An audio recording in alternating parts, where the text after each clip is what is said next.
Hi, I'm Angified. I started Angified Presents. We share the love of music. It has been medicine and therapy. Nothing else worked. It has saved many of us. With mental health, we need to open our eyes. Hurt people hurt people.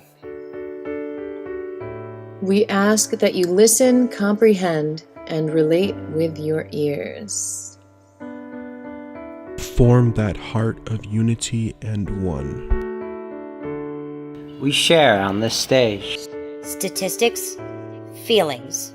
And ourselves. We stand with the belief to be you, to be heard, and to be original. We all may be different, with opinions and beliefs. At the end of the day, we are all brothers and sisters. We are family. We ask that you join us in a magical journey with artists from around the world. Open your minds, let in the love, and listen with your hearts. We all want a better tomorrow. Be one. Communicate and look out for one another. And then, and only then, will you find the world. We will find peace in all the world. You'll find the world. And you will find in this shining world. He was among us in every boy and girl. Many have been broken, red hearts turn black. Love will melt the ice and turn it back, and you will find the world. You will find the world. You will find the world. And when you find a place called home, where everyone is free to roam,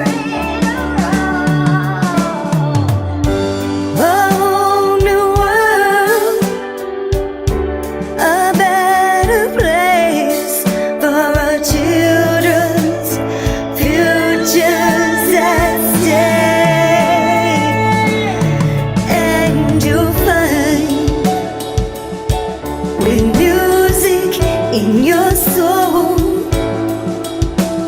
laughter in your hearts. Together we can grow a better place with love in our soul. And you will find together we can save it all. And you will find a place called home, where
Rawr.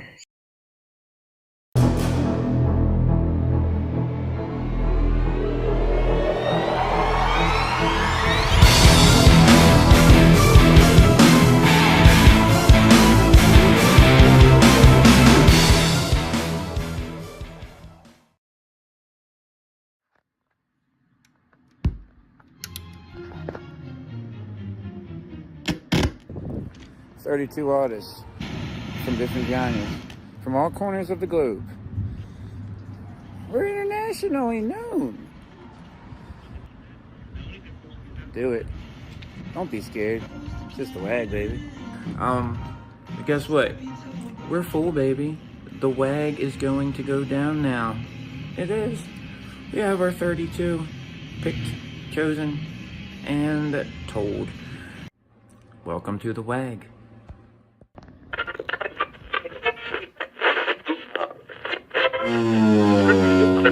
Four, three, two, one. 32 artists from different genres, from all corners of the globe. We're internationally known. Show up and he'll take care of the rest.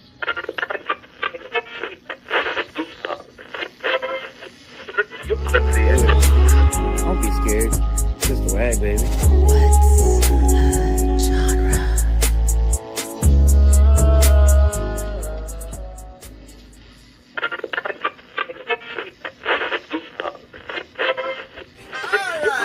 We're doing silent form for participants and for the judges. We are only doing 32 waggers this time. We're cutting it back. So you make pace that cut, then you gotta make a pace first, right?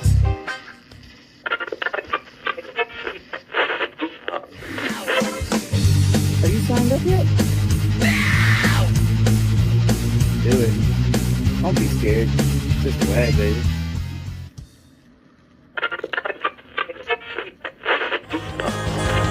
Do it.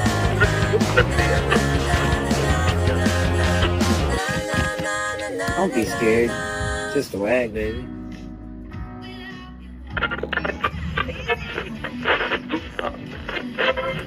What say you just now, Joe? 32 only. Sign up ASAP. And what's a genre? Genre hoedown. No. It's what's a genre showdown. Sign up. A silent forum for participants and for the judges. We're going to do this right this time.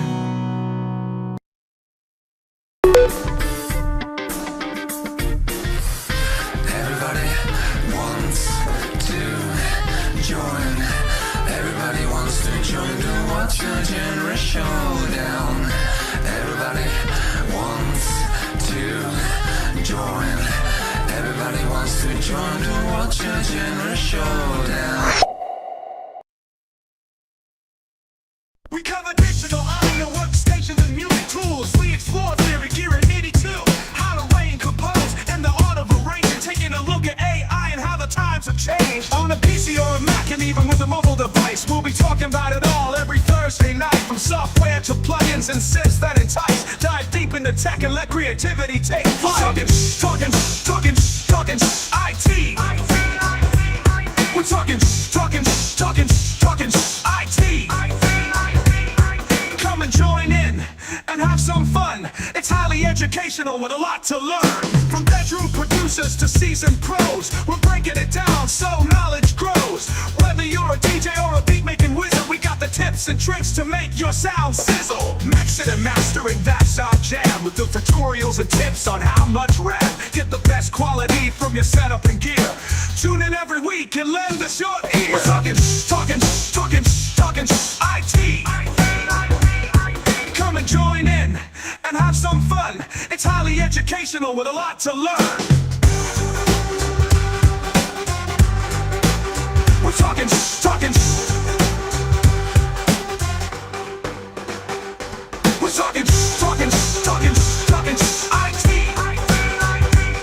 We're talking IT. Every Thursday night on Angified.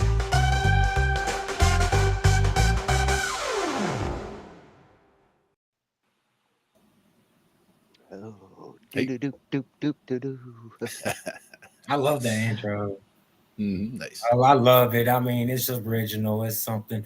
It's very eye catchy, and the the very first time I actually watched y'all's show, I'm like, man, this is a catchy show. I don't understand why a lot of people haven't. There's a lot of people that I know that hasn't watched this show, but I know I'm bringing some traffic. It's getting them on Thursday. And you take care of our special guest tag in the intro. That's right. Appreciate y'all having me. I appreciate y'all having me, man. This is very, very, it's an honor to be on y'all's show. Y'all are very, very highly inspirational to me. So, well, thank you. Always good to have guests. Always good to have you on.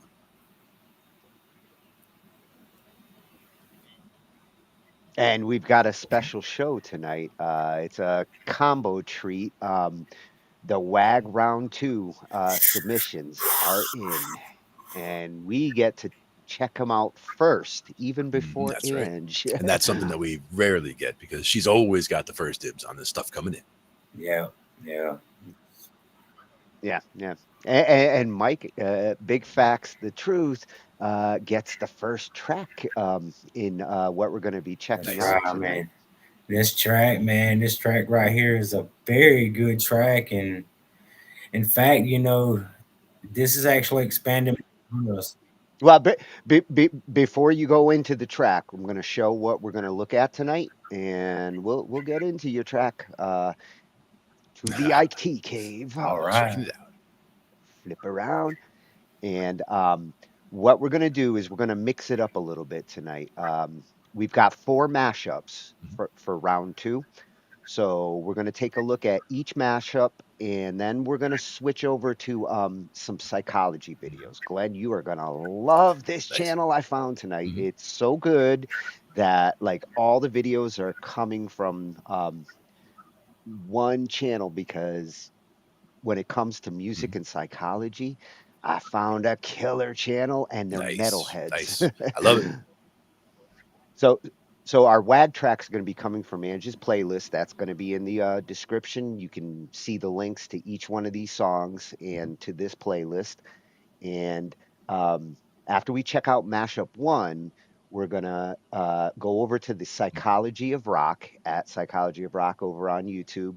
And so glad I'm getting to cover some psychology tonight. There's science in There's science in it all. Yeah, so we're going to look at a couple of different things that they have. How music changes you, the science behind the influence of music on your personality.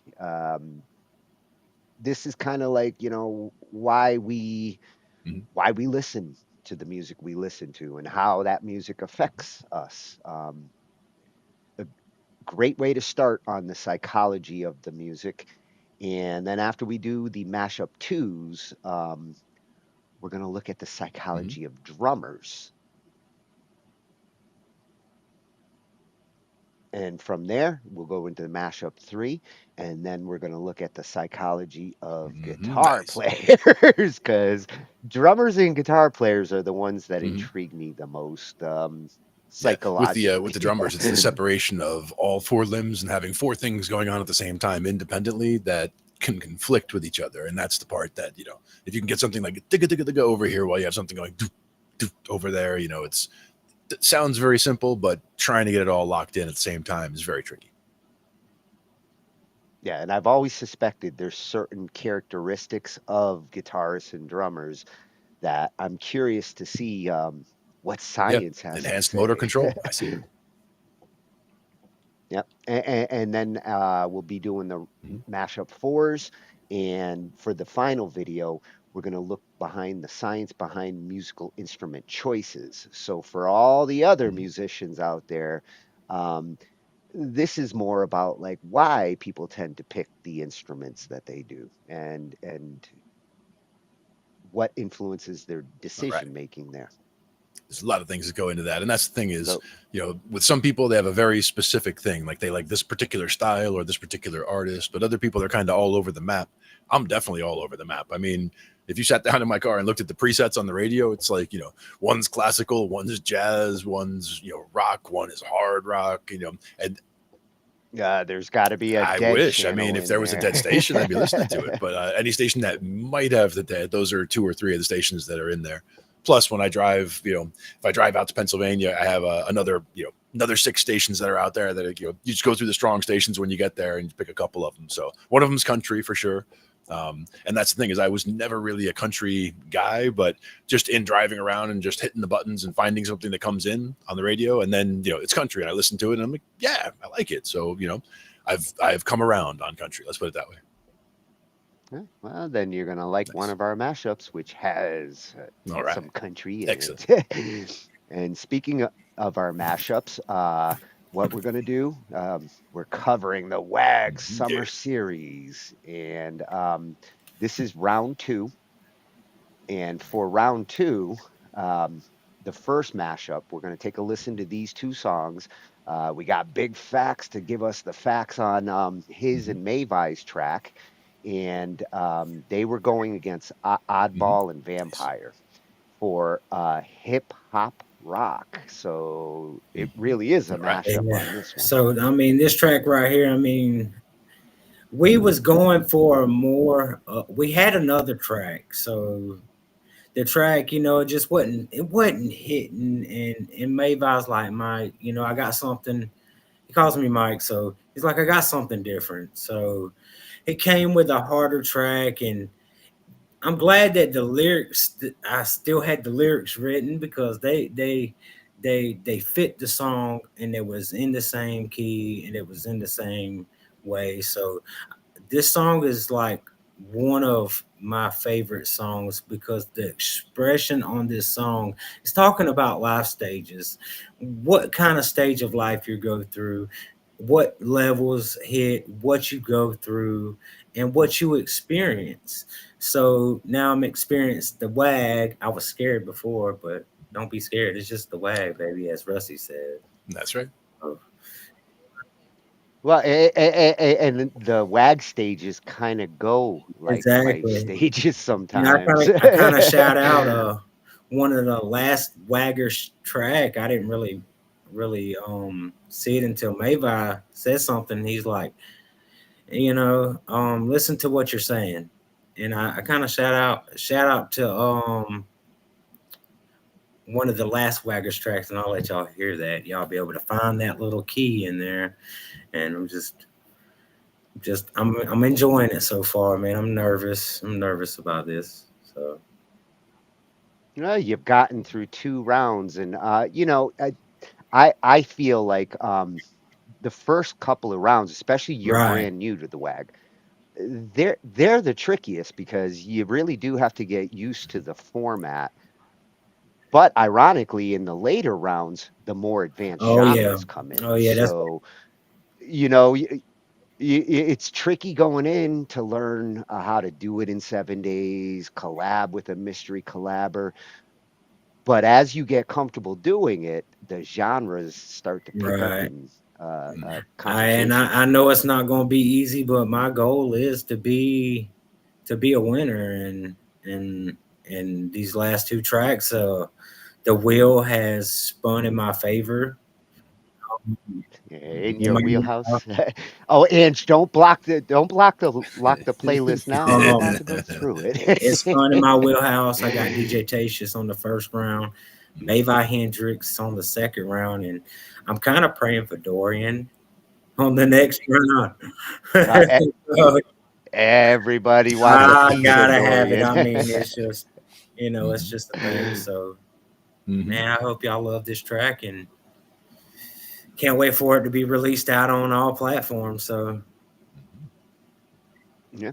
Well, we're going to be getting the edits together, and you're actually keep your ears and eyes peeled. The WAG Summer Series finals are coming. So let's take a listen to this one that you and Mayvai did, and then we'll switch over and we'll take a listen to Oddball and Vampires. These are for the Mashup 1 hip hop rock.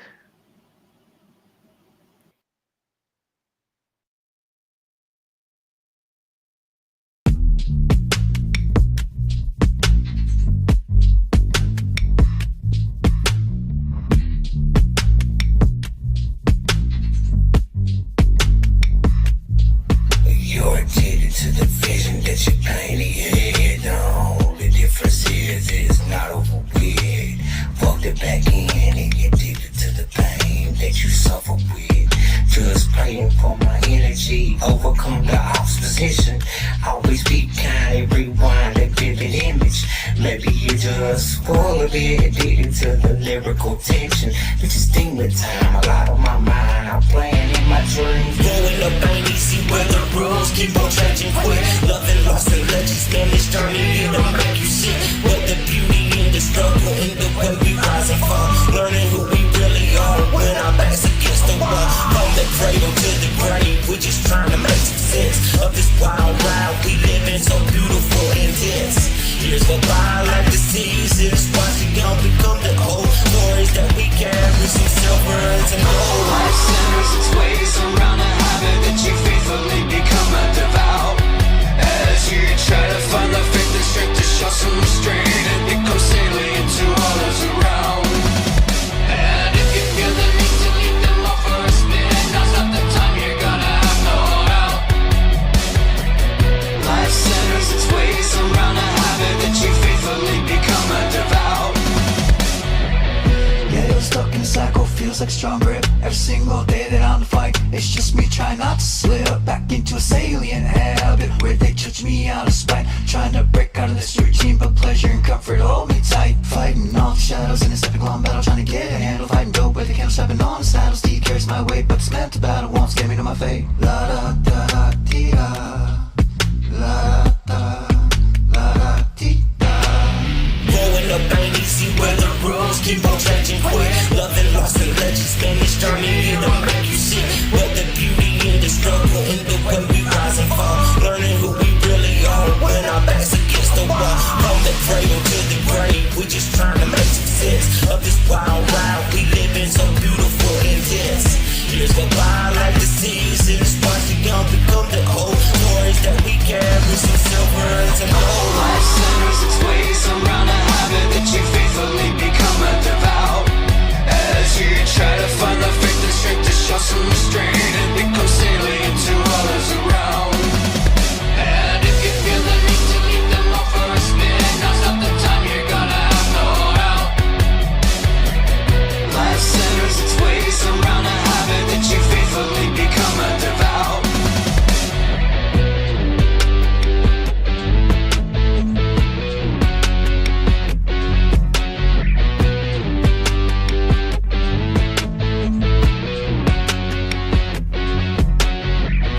Life centers its ways around a habit that you faithfully become a devout.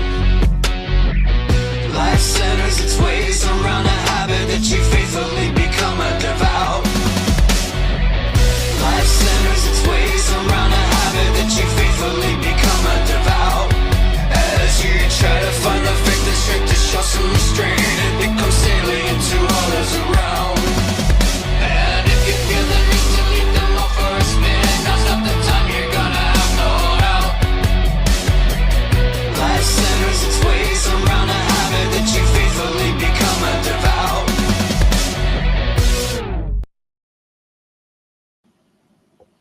Right. Wow. That's a Very banger, cool. man. I love it.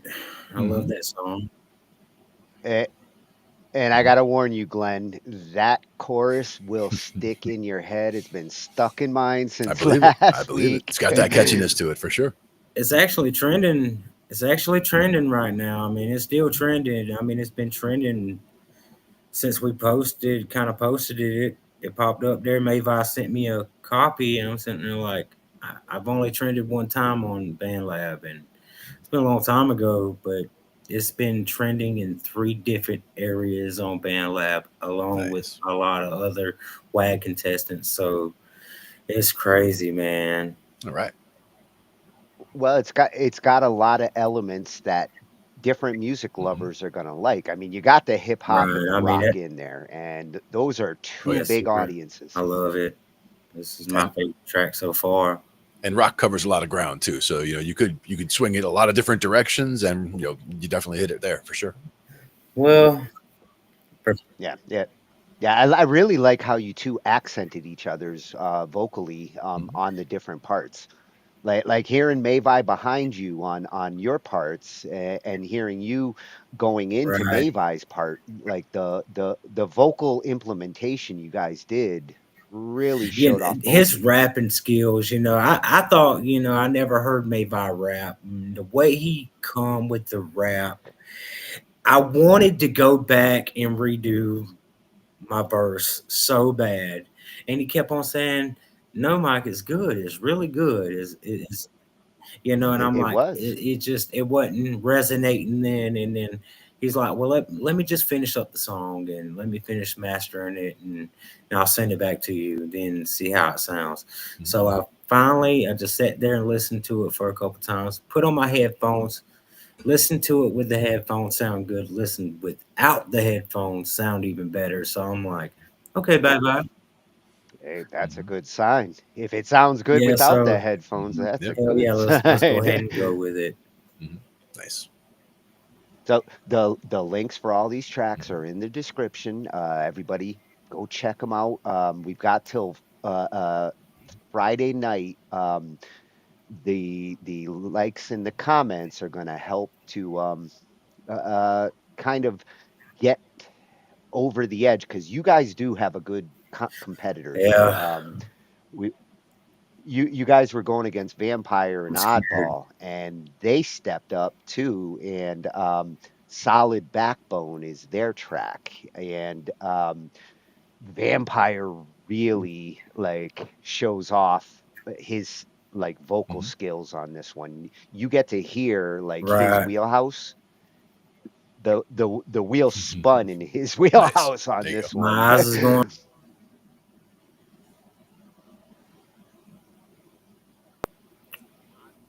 And Oddball also master arranger and composer. What he did with Vampire here is a worthy Yes, competition to this. this is gonna be a hard genre right here. Yeah, it's going to be close. That's why these likes in the comments going to be important for these. So if y'all close watching, matches. please come through and keep on commenting and liking and sharing, please. Yeah, check out Angie's playlist. All the tracks are in there. So let's see what Vampire and Oddball cooked up. Great mashup one for round 2.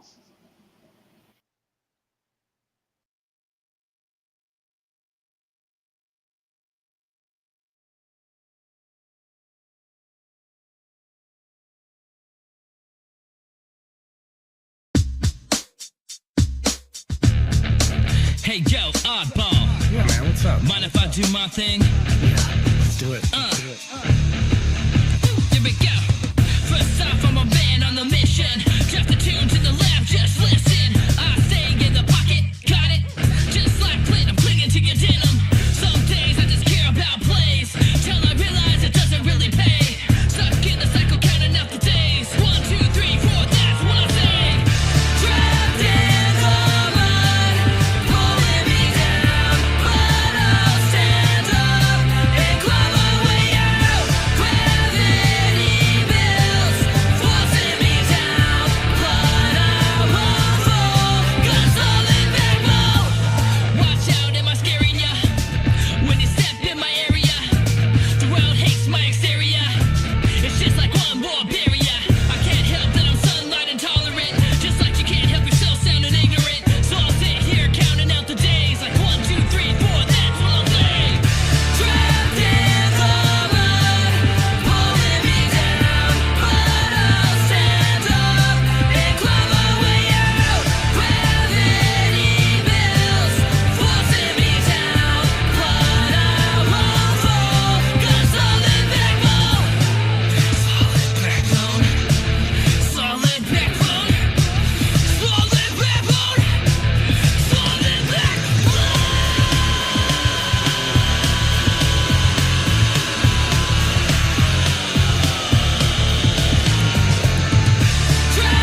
that one does have a solid backbone.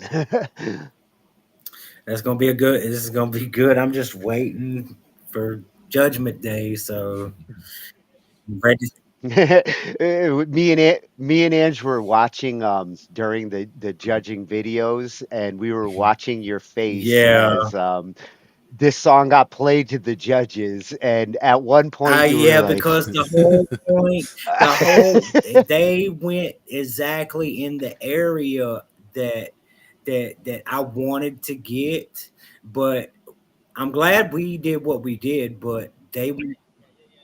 oh yeah. The nice thing with this mashup, both teams approached it Right, from different right. directions. Here they went with a like kind of punk Yeah. rock effect, whereas you guys were more the hip hop rock. So I think on the Right, genre yeah. side, with the mashup being the way it is, you got These a guys little are good, edge. and I'll be looking forward to collaborate with Vampire and Oddball very, very soon. So I mean, they Oh love it. yeah, Oddball's a treat to work with. The brass that he Yeah. brought in, he plays. He plays the trumpet. That was Good au luck to you natural. guys, and I hope that honestly, I'm gonna be real with you. I'm wanting that advancement that bad, so hope maybe I see you on the very end of the WAG competition again, Yeah, because I keep know me on and rolling. Mayvai's gonna be there. So So that was our mashup one, hip hop rock, BigFaxThaTruth and Mayvai Hendrix versus Oddball and Vampire. Vampire squared. It's exponential. And what we've got now, we're gonna go into some of our psychology here. Let's yeah, there they are, the psychology of rock, freshy channel that I was like, okay, I could definitely do a whole night on Absolutely. psychology. I love it as much as science, and when it has to do with music, what a cool channel concept they have here. At Psychology of Rock, they will be doing all our psychology videos tonight. We're gonna start with how music changes you, the science behind the influence of music on your Sure. personality. Now, whether the music makes your personality or whether your personality dictates the music that you like or make, that's what I'm I think curious they about influence each here. other, sure. Yeah. Various ways. it's got me on an influence rise. So yeah, let's see how we're made.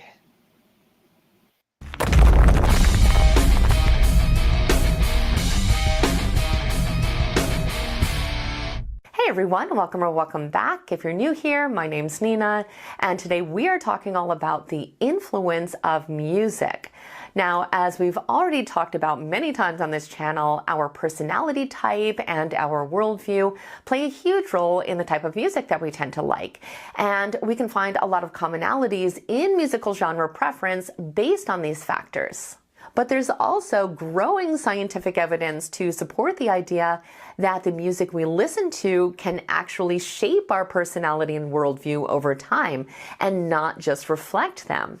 In fact, studies have found that it can change us emotionally, cognitively, socially, and even neurologically, which I have definitely noticed in my own life. And I think you're going to find this research really interesting. So today I want to talk about what science has to say about how that happens, why it happens, and the different variables that influence how much of an effect it actually has on us. I also want to share my own personal experience with this, but I will get to that at the end. And as always, to keep the video concise, I'll just be kind of summarizing the main points of this research, but I will absolutely leave all the citations for these studies in the description box, just in case you want to read them for yourself. Now, obviously, not every person is equally influenced by the music that they listen to. So I want to start by looking at the key variables that determine how music shapes us, which after reviewing, I think make a lot of sense. But there are a few that I honestly had not considered. So let's just go ahead and go through them all together. Now, not surprisingly, the first is our age. We know that adolescents and young adults tend to be a little bit more impressionable because their identity is still forming. So music does tend to have a greater influence when we are younger. However, that does not mean that music can't significantly impact us as adults, especially if the right music hits us at the right time. The next factor is frequency. It makes perfect sense that the more often we're exposed to a certain genre or message, the more familiar it becomes to us, and the more we tend to accept it, and the more it becomes part of who we are as a person. Now, the next factor is emotional vulnerability. The study showed that in times in our lives when we are feeling a little bit more emotionally vulnerable, like after a breakup or when we're going through some kind of a crisis, that we are naturally more susceptible to the influence of music because of our lowered defenses. They found that it can intensify both positive and negative emotions, which can potentially have long-term effects if we repeatedly listen to the same type of music and continue to reinforce these emotional patterns. Now, the next one I found to be really interesting, and I hadn't really thought about it before, but it's our preference for lyrics versus sound. We know that people can vary greatly in how much they engage with lyrics versus focusing more on musicality. So these studies found that the people that do tend to be more lyrically driven tend to also experience more significant worldview shifts simply because they are paying more attention to what the song is actually saying. Now, the next factor is social immersion, which I think we could have guessed. Obviously, if our peer group or our community shares the same type of music, it's going to amplify how that music shapes us through social reinforcement. I think this is something that we've all experienced. And the last variable here has to do with personality traits. The study showed that people who tend to be highly empathetic and open to experience also tend to be a little bit more emotionally impacted by music and therefore are more easily influenced by whatever they are listening to. But now let's talk about how music actually influences us. And like I said earlier, the first way is emotionally. Repeatedly listening to our favorite types of music trains our nervous system what emotional states we should expect and tolerate. If we constantly listen to music that expresses extreme emotions, again, positive or negative, our body will start to normalize these emotional states and even begin to crave them. Over time, our emotional baseline can actually shift to reflect the music that we've been repeatedly exposed to. Now, the next way music can shape us is cognitively. This is because it can directly embed ideas, metaphors, and even full narratives deeply into the way we think. The lyrics that we listen to often become like mental scripts. We unconsciously repeat them to ourselves over and over again, and with time, they can start to shift how we perceive love, conflict, identity, and even morality. The study showed that if we listen to a specific artist or genre enough, it can actually start to shift our entire perspective of the world, including on social and political issues. It can do this by introducing new belief systems, ideologies, and cultural values that we begin to absorb, often without realizing it. So it makes perfect sense that it can also transform us socially. There's no question that the music we like connects us with a wider culture and a group identity. Every genre carries its own set of values, norms, and aesthetics. And when we immerse ourselves in a certain musical world, we begin to adopt the associated social cues. It can have a direct impact on everything from how we act, speak, dress, and even how we relate to other people. And something that I found really interesting was that the study showed that our personal beliefs can even evolve in order to stay in sync with the beliefs and values of our musical community. And last but certainly not least, music can also change us neurologically. Believe it or not, the study showed that it actually builds and reinforces circuits around identity, meaning, and connection. So every time we emotionally respond to a song, neurons fire and pathways strengthen. With time, and this is something that we've talked about a lot on this channel, music truly becomes woven into our sense of self. It reminds us of who we are, who we were, and who we want to be. And I'm not trying to be poetic here. This is literally how memory, emotion, and identity are actually structured in our brain. I really enjoyed reading this research because I can relate to pretty much all of it. I can honestly say that music has been one of the biggest influences of my entire life. And even though I eventually gravitated more towards rock and metal music, I actually grew up in the punk and hardcore scene, and the music and the community were absolutely everything to me. They absolutely changed how I thought about the world. The people that really introduced me to this music were a little bit older than me and incredibly intelligent and socially aware. So I think I was really positively influenced because I admired them so much. And I instantly connected to the music because I liked what it stood for, and I felt like it was really fun and thought-provoking at the same time. It ended up inspiring me to play guitar, and it made me really passionate about authenticity and individuality. It was just a great scene to be a part of. And looking back, I can definitely see just how much the music that I listened to changed me as a person. In fact, I think it eventually was what sparked my interest in psychology. So that is my personal story about the influence of music, but I would love to hear yours. So definitely let me know in the comments. I'd also love to hear what genre of music you feel has changed you the most. I hope you found today's research to be interesting. I have all the citations written in the description box. Please don't forget to like and subscribe if you haven't, and I will see you in the next video.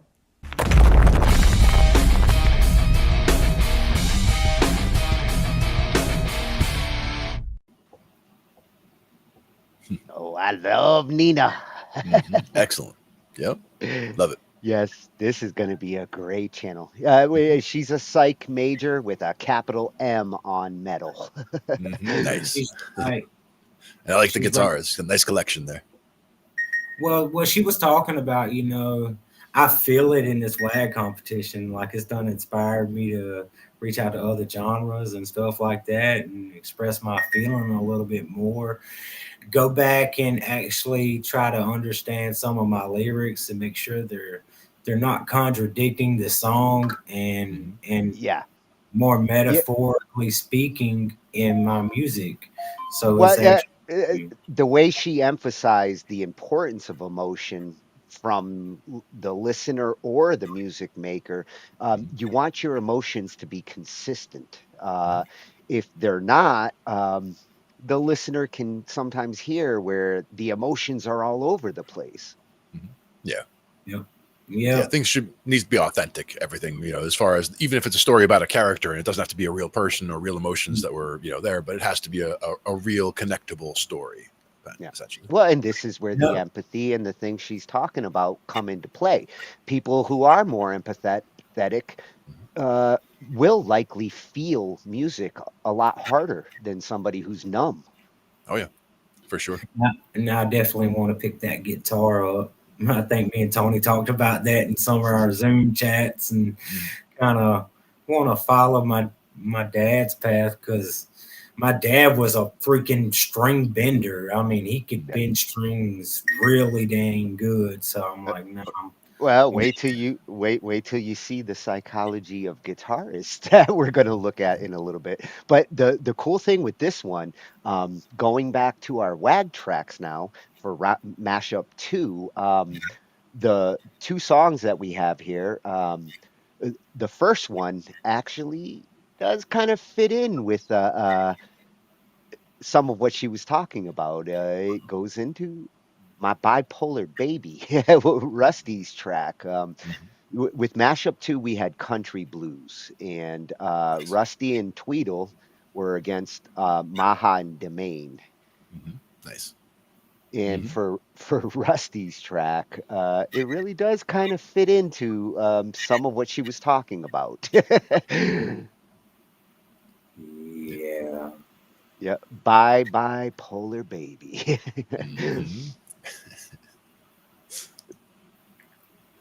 And you know, going to what she was saying, like, you know, when you do reinforce an emotion, like, you know, breakup songs, if you're in the middle of a breakup song, or if you're in the middle of a breakup and you listen to a lot of breakup songs, it does kind of enhance the emotion, and it can help you to get through it, or sometimes it can help to prolong it. Oh my God, the prolongingness of crying in songs. Oh my Jesus. I've been there. I feel that pain. Well, and like she said, at some point, if you start to associate it with so much, you start to crave that emotion and that feeling, which could lead you to more breakups. And also why, if you keep listening to depressing music, you know, sometimes, you know, you become a more depressed or depressing person, you know, as time goes on. If you listen to happy music, you become a happier, you know, person over time. Yeah, that kind of thing as well. It depends on the overall emotional content of the music. Yeah, that's why it's good. It's nice to keep a balance, a healthy balance of both. Exactly. Because some days you're feeling like metal and some days you're feeling like jazz. And, you know, it's not always the same day, but sometimes it is. You are what you eat. That's what I've always been told. You are. And with this one, we've got country blues, so it is a little bit of this and a little bit of that. A very fun song, though.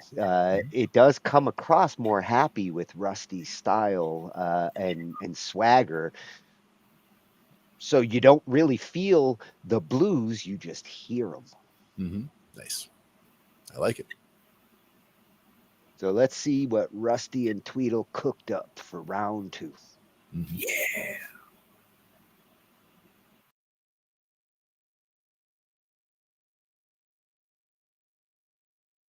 Oh my, my. Oh my, my.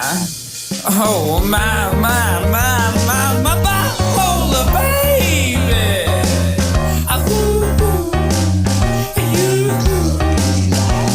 My bipolar baby.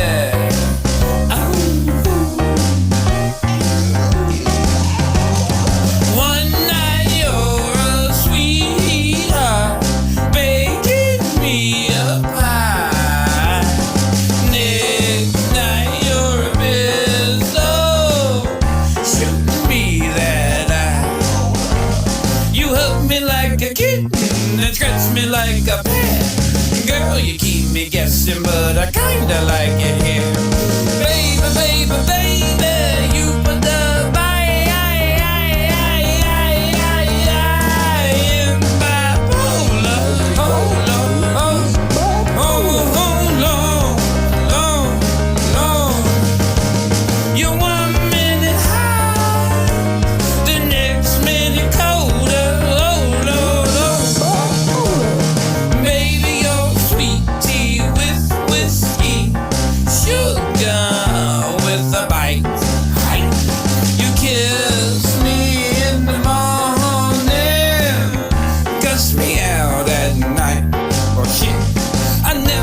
your weather, sunshine or storm, but I ain't complaining, cause you sure keep me warm.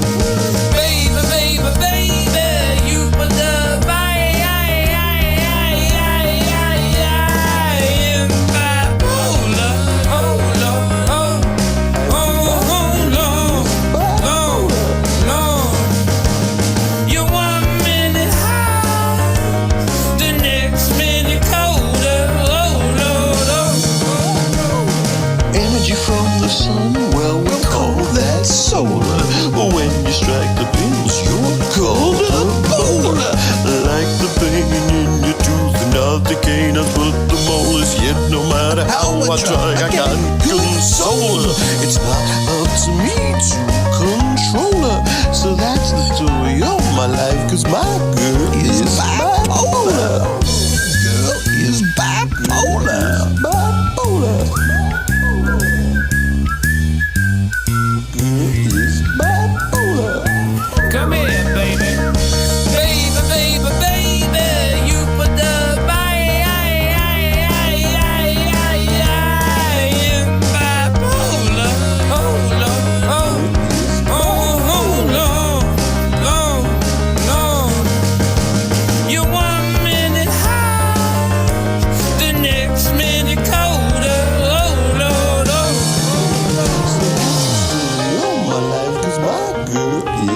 I like a song Bipolar. that makes me snap.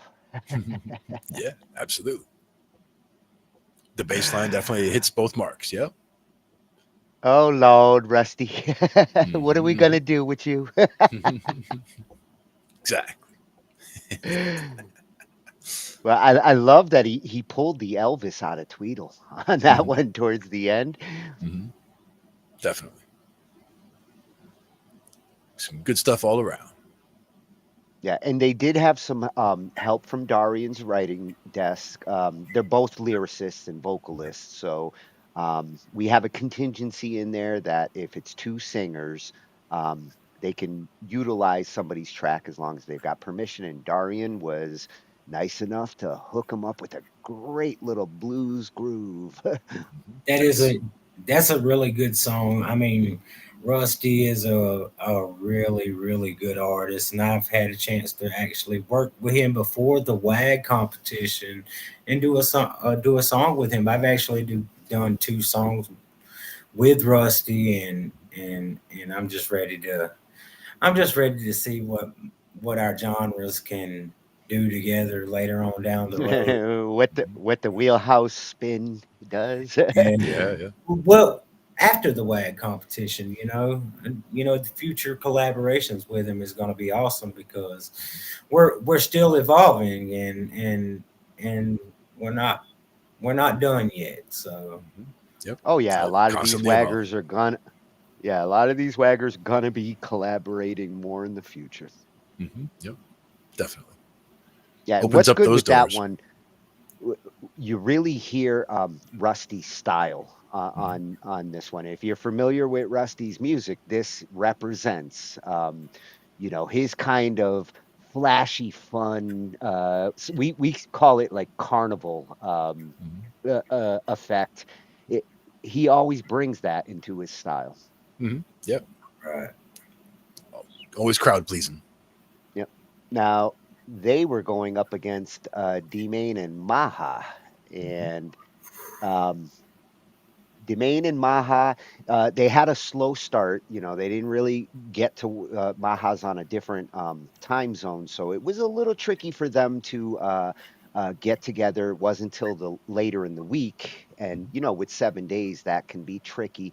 But they did manage to put together a good rockish country blues. All right. And theirs is This Town.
to the touch. I've been a dog like a hound on a hunt. I'm around until you're found. And then the sheriff, he shot me down. Oh, I forgot what it's like in this town when I'm around.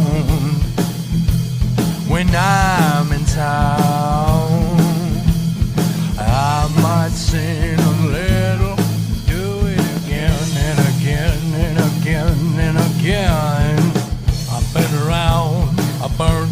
such. Yeah, I'm a dog, a hound and a hunt, I'm around.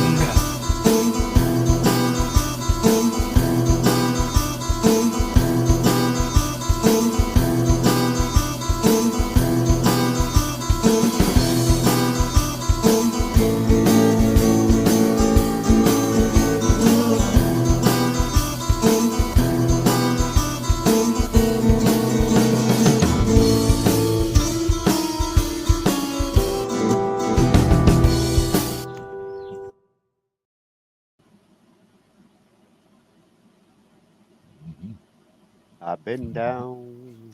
Yeah. Oh, I lost my share screen. Indeed. Where'd it go? So I want my baby back. I want my baby back. I thought Roland was coming through there. I thought he was like hacking through the network and trying to come through the bush in the dark. Hacking his way in with a machete. Cutting through the jungle. So that was Dmane and Maha. You know, with that kind of detuned guitar effect, it reminded me of like early Zeppelin. Sure. You know, like Jimmy Page would do that kind of like acoustic guitar kind of approach. And I swear, if I heard Robert Plant in there, it would be like a long lost Zeppelin There you go. song. Nice. I know that certain time period you're talking about there. Yeah. Yeah. Zeppelin 1 and 2. Early days. Yep. So now we're going to, after Mashup 2, we're going to slide back to some psychology. Except this time, we're going to look at the psychology of drummers, the personality traits that percussionists and drummers tend to have. Right. Now, for this one, I'm going to have to stop sharing and go to the cloud. There we go. If you happen to be a drummer or you're just curious about what makes them tick, then stick around because I have some interesting insights for you. Now, if you're new to the channel, my name's Nina, and as I've mentioned in many videos, research definitely suggests that people who play the same instrument do tend to share a lot of the same personality traits that make them stand apart from other musicians. And today we are diving deep into the personalities of drummers. I found these studies to be really interesting because even though I play guitar myself, I have found many of these things to be true of the drummers that I happen to know. And reading through this research helped me to just kind of understand and appreciate them a little bit more. Now, to keep this video concise, I'm simply going to summarize what these studies have said, but I will certainly leave all these citations in the description box just in case you want to read them for yourself. Also, please keep in mind that these are just going to be generalizations, so it's entirely possible that you are not going to align with absolutely everything, but I do think that you will recognize some familiar patterns, and I would love to hear in the comments which of these characteristics that you most match up with. So with all of that being said, what does science say about drummers? Well, firstly, according to a 2015 study, drummers tend to be more outgoing, extroverted, and high energy than musicians who play other instruments. They also found that drummers have a natural need for movement, which makes playing the drums the perfect outlet for their energy because it's a lot more physical than other instruments. It's also why they constantly tend to be tapping on every surface they can because their brains and their bodies really are wired to do that. A 2014 study also showed that drummers tend to score higher on traits like impulsivity and spontaneity. I think this really makes sense given the dynamic and fast-paced nature of drumming itself. They are able to make quick decisions when they are playing, but studies also show that this really translates into their personalities outside of music as well.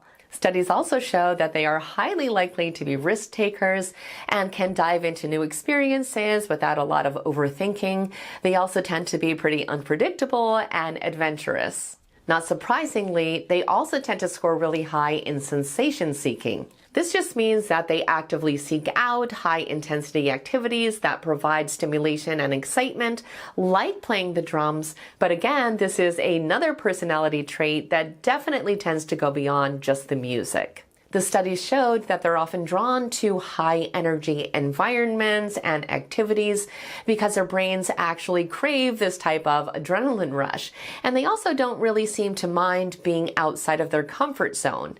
The research also showed that drummers tend to be more open-minded and less conventional than many other musicians. And this trait, of course, plays a huge role in their ability to grow within their craft, but it also seems to often translate into a broader worldview. Personality-wise, this is specifically linked to being high in the trait of openness to experience, which includes being really imaginative and curious and just open to new ideas and experiences. Many drummers were also found to exhibit a strong sense of assertiveness. This just means that they're probably a little more comfortable than others saying no to something that they don't agree with, or expressing their personal needs, or even standing up for someone, or whatever it is that they believe in. And even though they are typically not the front person or lead member of the band, their assertiveness can play a crucial role in shaping the overall dynamics and performance. Okay, something that might surprise you is that drummers were also found to have a strong work ethic.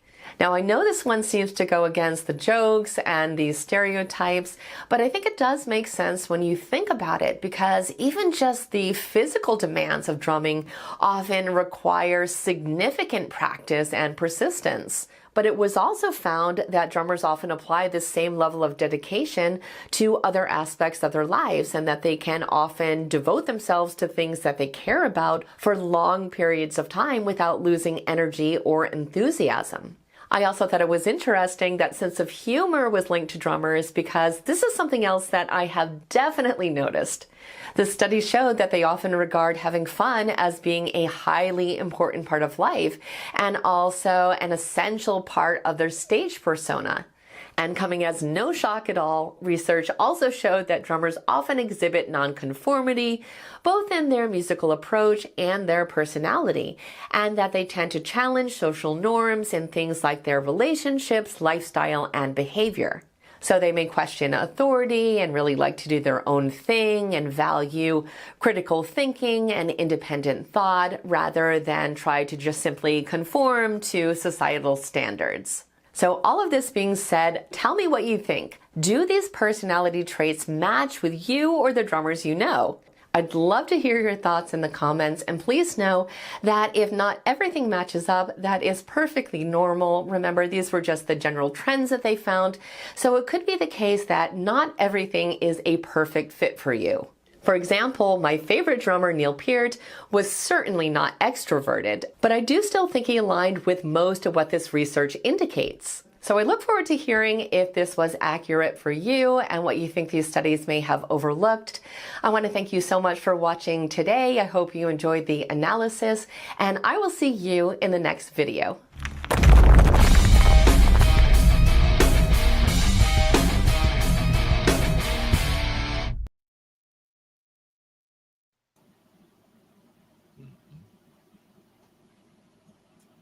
We removed that. Just like that. And you know, it's funny she mentioned Neil Peart there, because I was like, well, this describes Tommy Lee more than Neil, but you know, the work ethics and things that she mentioned with Neil definitely apply. Absolutely. Not extroverted, but I mean, is any Canadian really extroverted? I mean, by our definitions. There are some. By our definitions, by a New Yorker's definition, I don't know about that. Well, I have known a lot of drummers, and I do think these studies are pretty close to the mark on their characteristics. They do tend to have great senses of humor. They tend to be extroverts and more rambunctious, and they do like to move constantly. Very much so. Some have like an impossible time stopping moving. Like you try to tell them to stop hitting things and they can't. Like they'll stop, but you'll see them like, squirming in their own skin to just be hitting something because there's a rhythm that they're thinking about that they need to be expressing in some way. And that's kind of what it comes down to. They're practicing like all the time, thinking about that stuff. Yeah, she was describing all that. I started thinking, man, I might secretly be a drummer. Absolutely. If only I could play them. Hey, start with two things. Start with the kick and the snare, and like imagine your right foot is hitting the kick, and imagine your right hand is hitting the snare, and just see how the timing goes. Like listen to one of your favorite songs and just try to tap along with your foot and your hand, and see if you can get the boom and the cha. Yeah. And if you can do those two, then think about the third thing and try to add that in with another hand. And then, if you can get 3 and or 4 things going, you're ready to sit down at the kit and try some stuff out. I can barely get 3 fingers going, let alone other appendages. It is, for me, the trickiest part is trying to get both feet going because like having, I usually keep just the hi-hat foot just planted, holding the hi-hat closed. And then if I need to get like a cha, like to get that open hi-hat ring in there somewhere, like it just throws me completely off because whatever I was doing before, like I was kind of rooted on that. And now I'm all over the place. So tricky. Well, I am loving these insights into the musical mind, Nina. Keep up the good work. So now we're going to slide back to Mashup 3 in our WAG challenge. And this one was Pop. Pop made its way back for another round. And we had TTP, Brother K Beats, and Bassface. Brother K Beats had to drop out. They had a tough time getting it done by the end, but Scott came through with his track, and they were going against ConArtist and Cal McTabber, who, interestingly enough, the round before were going against each other. And now they're partners. That's the way it works with the way. Yeah, well, that's one of the cool things is that like you get to try out the collabs and then you get to compete against them. And for the first team, that was Scott's track. This one is aptly titled Better Late Than Never. Leave it to Scott to title the song to describe the moment. Appropriate.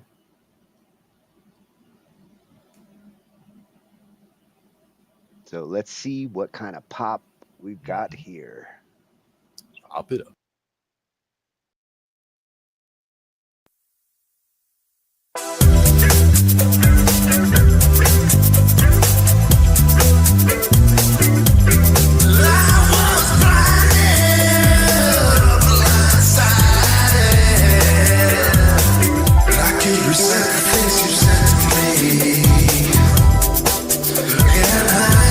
Can't you see? This is all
BandLab trying to sneak another track in there. Curse you, BandLab. How dare you?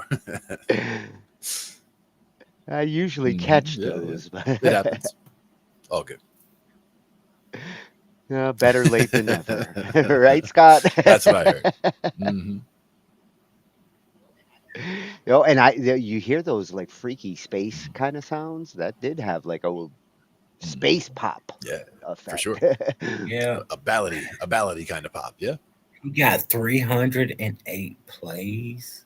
Jeez. That's good. Moving on and up. How many likes? Well, it looks like 60 reactions. Okay, then. I see you, big dog. I see you. That's. I hear you. Yep, I heard it with my own 2 ears. I had to step up and get a drink, but I still heard it. It was awesome. Mm-hmm. All right. Well, that's how you know it's a good song. Yep. And speaking of space, their competitor, Cal McTabber and ConArtist, came up with Space Cadet. On the space theme. Yep, it's got me wondering about if they're talking about the moon is fake or whatnot, but it's gonna have me going into probably watching some space videos in a little while. Mm-hmm. If I know ConArtist, he doesn't shy away from conspiracy. Space videos are always good. And Cal definitely doesn't have a problem with it. Exactly. So let's see how they did against Scott here.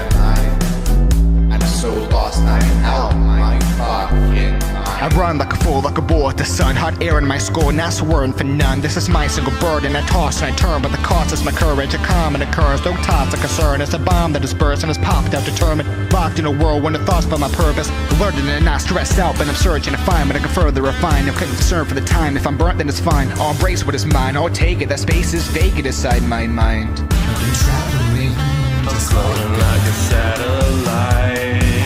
I'm fucked up, but I can still see the finish line. That's alright. In no time I'll be traveling at the speed of light, floating like a satellite. I'm a space cadet. I was born to live or die.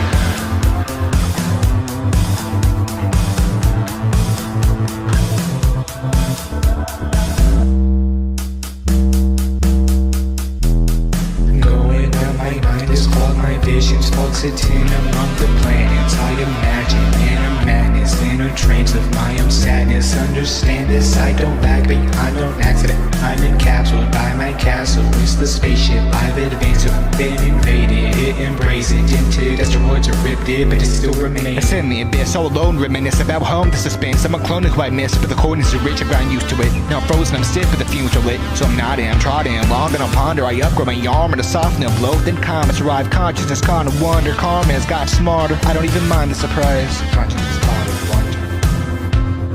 Consciousness caught in wonder. Consciousness caught in wonder. I'm traveling, I'm floating like a satellite. I'm fucked up, but I can still see the finish line. Engines down, but that's alright. In no time I'll be traveling at the speed of light, floating like a satellite. I'm a space cadet. I was born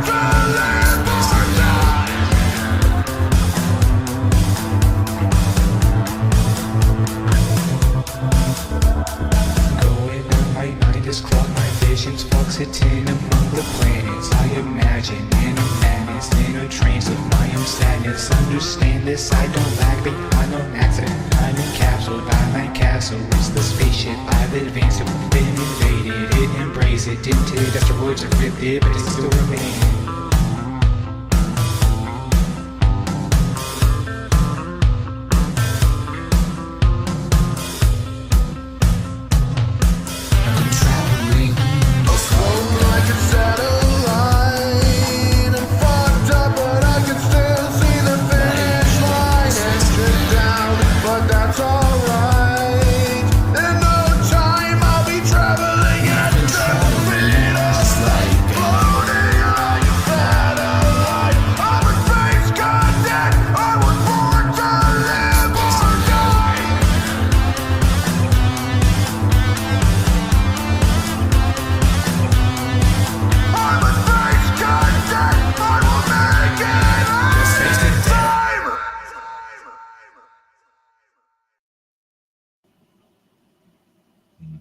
Yeah.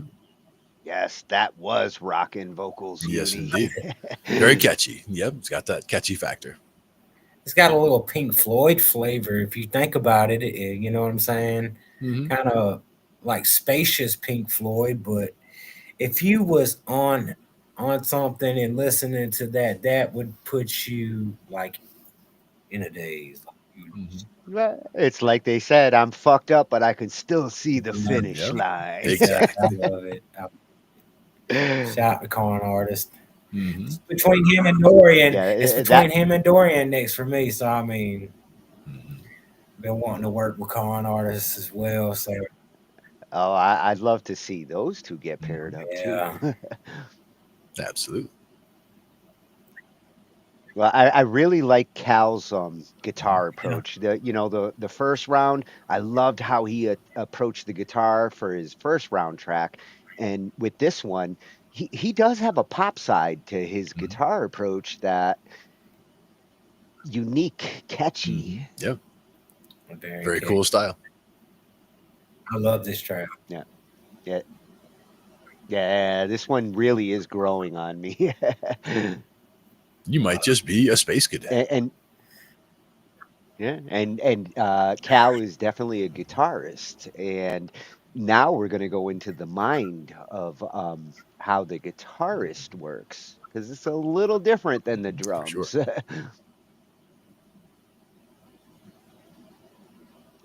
Gonna have to stuff Equal the dedication shit. to the craft, though, as far as when it comes to hard working, the drummers and the guitar players, as far as really honing in on the technique and really refining their technique over time. Like the guitar players are the ones you'd see like just sitting in the corner, just like just like running through scales and things to get things down.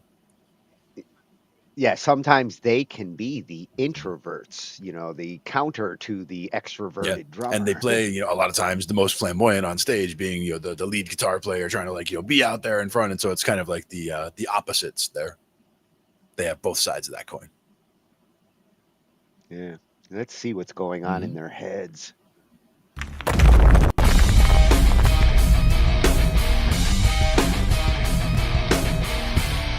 Hey everyone, welcome back to Psychology of Rock. If you're new here, my name's Nina, and today we are finally talking about my favorite instrument and the pretty impressive cognitive impact it can have on us. Now, neuroscientists have been studying the brains of musicians for decades, if not longer, and one thing we know for sure is that playing an instrument physically changes our brain, and in a very positive way. Now, to be fair, many of these changes, like enhanced motor control, better auditory discrimination, and improved memory, can be seen in people no matter what instrument they play. But some adaptations are uniquely strong in guitarists simply because of the instrument's demands, like split-second coordination of both hands, the constant shifts between rhythm and melody, and the highly complex spatial mapping of the instrument itself. These adaptations are amazing because they not only end up making us even better guitar players in the end, but they also enhance cognitive abilities that are useful well beyond music. So let's go ahead and go through 8 specific ways our brains have been rewired through playing guitar according to science, and I will of course leave all the citations for the studies I used to make this video in the description box just in case you want to read them for yourself. And I want to specifically recommend looking at the one from 2024 called Structural and Functional Changes in the Brains of Guitarist Musicians, because I did find that one to be particularly interesting. But all in all, there was a lot more research on this topic than I was expecting to find. So for each section, I will briefly talk about the actual observable change in the brain. Then I'll explain how this change actually ends up benefiting us, not only as a musician, but also as a person. So with all of that being said, let's go ahead and dive in. Now, the first thing they noticed was bigger motor maps for the fretting hand. They observed that in the primary motor cortex, which is the brain area that directs motion, guitarists develop enlarged motor maps for whichever hand they use to make chords. We can think of these maps as very elaborate blueprints for movements. For guitarists, the map on the fretting hand becomes larger and more detailed because it's constantly handling tiny, precise movements like hammer-ons, slides, and bends. This leads to faster and more accurate hand control the more we practice. But like I said earlier, the benefits don't just apply to our instrument. This fine motor wiring was also found to help in activities like typing quickly and sketching, really any delicate tasks that require precise hand-eye coordination. Now, another fascinating adaptation they found was enhanced neural communication. The study showed that playing guitar doesn't just change the size of the brain regions, it also improves how they actually communicate. It was found that musicians in general have more organized white matter in their brain's motor pathways, but for guitarists, this is especially strong in the connections between both hands. It turns out that this connectivity vastly improves the speed and efficiency of the brain's internal communication. So for guitar, this means greater speed and accuracy, but in our daily life, this could mean things like being better able to multitask or to perform complex actions that require both hands to work independently. Okay, the next change is increased cerebellar volume. The cerebellum, which is kind of tucked in the back of the brain, is responsible for managing things like timing and coordination. Studies that used MRI scans showed that it often actually grows larger in musicians, and in guitarists especially, this enlargement is tied to how demanding the instrument is. Unlike individuals who play instruments that rely more on synchronized hand movements, guitarists constantly have to coordinate two hands doing different types of things completely. This dual demand puts a huge load on the cerebellum, which eventually translates into increased resources, like faster error correction and more precise timing networks. Now, obviously, these things can help us out immensely when we're playing, but it can also help with things like balance, motor learning, and improved cognitive processing. But moving on, the next thing that was noted is stronger connections between brain hemispheres.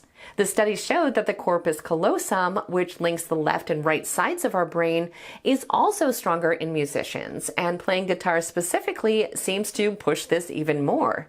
This is yet another positive outcome that stems from our hands performing completely different tasks, because it forces constant communication between both hemispheres of the brain. And once again, the benefits are not just musical. It actually helps us to integrate both logical and creative thinking, which is a skill that as a guitarist, you've probably already noticed that you naturally apply to almost every aspect of your life. And I might be biased, but I do think this is a very desirable trait. Okay, next up we have structural adaptations in the hippocampus. The study showed that the hippocampus, which is responsible for memory and spatial navigation, is another area that shows unique changes in guitarists. The constant demand of learning and memorizing songs was seen to significantly strengthen this area, making it more efficient at encoding information and retrieving complex motor sequences. This neurological boost helps us to not only actually remember the songs that we learn, but also enhances things like general memory, spatial awareness, and the ability to learn other complex physical skills more quickly. Now, another big difference they noticed had to do with enhanced auditory motor coupling, which is a core aspect of a guitarist's neuroplasticity. This is the process that strengthens the link between our brain's hearing and movement centers. Over time, this allows for a seamless connection between what we perceive and what we ultimately end up doing with that information. In other words, when we hear guitar music, our brains don't just process sound. They actually activate motor regions as if we're about to play it ourselves, which ends up helping us learn songs by ear and improvise more naturally. Outside of music, similar connections help us with things like improved speech perception and faster reaction times all around. Now, the next thing on the list is increased gray matter in music-related regions. And yes, we did already discuss white matter, but there were differences in gray matter as well. Now, this term refers to the parts of the brain where the neurons and their connections are located.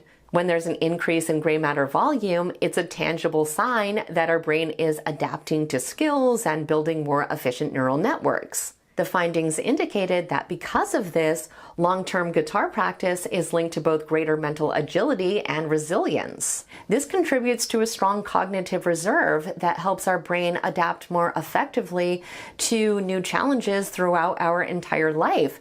And while all of this is absolutely amazing, I think maybe the most significant finding here was simply that playing guitar promotes a more integrated and unified brain overall. It turns out that guitar playing is one of the few activities that simultaneously engages almost every part of our brain at once, from our motor and auditory cortices to our emotional and memory centers. Because our brain has to constantly juggle all of these functions in real time, it's driven to build these powerful superhighways that allow different areas to communicate and collaborate much more efficiently than non-musicians. The end result is a more agile, flexible, and creative mind that can very easily process new information.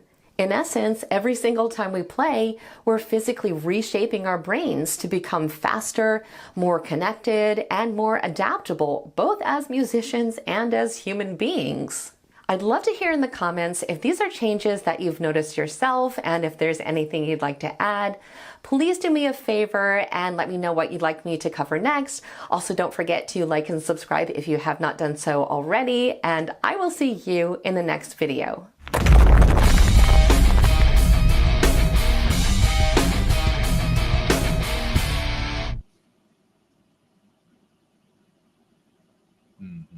All right. Good stuff there. And that's the thing is when it comes to the way that it affects the neuroplasticity, that it affects your brain, it really is the multiple instruments that you have affect your brains in different ways. So like learning piano at an early age did one thing. And then, doing guitar at a later age did something else. Like learning the different things at different times kind of made things sink in different ways. And learning piano first, I think, had a big effect on how I learned guitar and bass. Oh, it definitely can. It explains why your brain is so big. Some of it, yeah. 6'6". You keep exercising Yep. that muscle. And that is key, actually. They do find when they study people who are, much older, 80, 90 years old, and the ones who are still really sharp, right? Like they study what kept them sharp. And in a lot of cases, it's not necessarily music because, you can only play for so many years. And as you get really old, the motor skills just aren't there anymore to do that. But keeping the mind agile with things, whether it's playing chess or mahjong or whatever, like just doing something to keep your mind active makes such a difference in staying sharp over time. Well, that goes for some. I mean, you got some older cats, they stay in that rhythm and they get 65, 70 years old. Like my dad, right up I think about 3 months before he passed away, I got to hear him play the guitar, and it wasn't that great, but you can tell he still had it. You know what I'm saying? Well, I think the toughest thing for a guitarist as they get older, arthritis. Exactly. There are certain things that will get in the way, but the sharpness and the fact that they do apply that constant repetitive pattern does help to keep their brains sharp. And the whole learning songs while away from the instrument also, like I'll be driving around and I'll be hearing a song that I had never heard before, and I recognize we've talked about chord progressions before, and like recognizing how a chord progression is going, and then just being able to picture myself playing it. And it's like I've taught myself multiple songs just while driving around, without an instrument in my hand. But one thing, as a bass player, I always play fingerstyle bass pretty much. I almost never use a pick. So one of the things, if I haven't been around a bass in a couple of days, I want to keep the fingers toughened up still. While driving around, the seat belt is in exactly the right position for my picking hand. So just like the front edge of the seat belt, and just kind of like like you kind of like thump on that, and just kind of it'll rough, it feels almost like playing the strings in that term. So you can get the timing of the picking hand while driving along, drive with this hand on the seat belt. So that's one thing that works for me. Just do it. Do it carefully. I know them fingertips have to hurt when you're playing 7 or 6 to 7 nights a week. They have to hurt. They would, for sure. And it depends, like when you're playing that much, a lot of times your hands are just so used to it, it doesn't really matter anymore. Because at one point I was playing, 3-4 hours a day just in practicing and just in screwing around. And if you do that for a couple of weeks, couple of months in a row, like once you've built up to that level of playing, every single day, it's just, like I don't see actual calluses on the fingers, but if I tried to pick up something that was hot, it wouldn't bother me, right? Like as far as those fingertips were, really toughened up. And if I tried to play, if I all of a sudden I had, you've got to do a gig for 3 hours, it would be no problem. Just get up and play 3 hours, even if I'd already played a bunch that day, because they were just that tough over time. Okay. So Ed, this is a really good question. I think this would be good for like future guitar players. What do you do to get your hands warmed up for a gig? Like, how do you warm your hands up to be able to hit them chord progressions and be able to give that authentic sound through a concert? For a keyboard, I like to crack the stretch, knuckles and get my fingers limber. And a lot of times it comes down to just doing, whether it's a sound check song or just doing some kind of playing on the instrument, even if it's not plugged in. Like you'll see people, they get tuned up, like that's step one. Like always make sure you're in tune, because people who just like get up there, plug in and go, oh, it's in tune because I put it in the case 4 hours ago and it was in tune. It's like no, when you get up there, like you should make sure it's really in tune. And then just go through some things, just even if it's scale runs or whatever, just something. Doesn't have to push the speed, maximum speed, but something to get, like Tony was saying, get your fingers limbered. Make sure that your fingers respond the way that you want them to in certain things. Also, it depends when you're playing. Like if you're playing in December and it's cold, like when you came inside from outside, you really need to make sure you warm your hands up. So I would even maybe get a cup of coffee at that point. Otherwise you're tense. And the cold actually makes you a little more rigid. And that's not that. And I would get a cup of like either coffee or tea, and even if you don't drink it, but just to have a hot beverage there and just like hold on to it for a minute just to warm the hands up, and then actually like same thing, just go back to playing a little bit to make sure everything is working as expected. All right. That was my question, because I'm interested in picking that new string. Mm-hmm. Yeah. Well, and I'm loving this channel. One I'd love to see her do is the difference between bassists and guitarists, because here we got a little more insight into the guitarist mentality. And I would assume that the bassist has a lot of the same traits, but I would suspect there are some slight differences with bassists, especially if they are pure bassists, not guitarists who turned into bassists. I agree, and partially because she was talking about the enhancement in the brain for the chord library, let's say, or like we were talking about the claw for the guitar, like understanding this chord shape versus that chord shape versus this chord shape. And if you're thinking about those chord shapes while you're actually playing or while you're listening to something, the fact that it's acting as if you were actually playing it, you're, as far as your brain is concerned, it's as if you're actually playing it. So that's where that adds to that repetition and helps you learn songs even when you're away from the instrument. Yeah, and Uni has some good advice there. Just doing something easy before the show. If you are practicing every day, and just something nice and simple to warm up is is better than trying to run a marathon before you run Right. a marathon. And also, if you're a guitar player, you would think you have your guitar and your amp on stage, and you would want to make sure your amp is on and working and warmed up, right? So there's things that you would want to, whatever you would play to warm up or check your amp, that kind of stuff. Also, it's checking your amp, it's checking your fingers, it's checking your guitar, it's checking your cables. People show up all the time and they plug in, and all of a sudden you get the from cables being bad. It's like, hey, you better check yourself. yeah. Or does anybody have a 9-volt battery? And it's like, it's like you didn't show up with power, man. Come on. Yeah, and even warming up before you move your stuff, and like Uni's saying here, earlier in the day, getting the gear warmed up in some cases, especially when it's cold out, for sure. Okay. So I would love to see Nina cover the difference between a bassist and guitarist. Seeing as she comes from a guitarist mentality, I'd like to see her thoughts on the subtle differences. I think the chording is one of the big ones. Bassists have a different Now the mentality. motor connections, what she was talking about, the 2-hand connections and the speed and being able to play faster, all that stuff I would think would still relate the same way as it does with guitar, because that's more about lead guitar, and bass playing is much more like lead guitar in that respect, and not so much like the chord playing where you're actually just blocking out a claw and then having a rhythm in the other hand.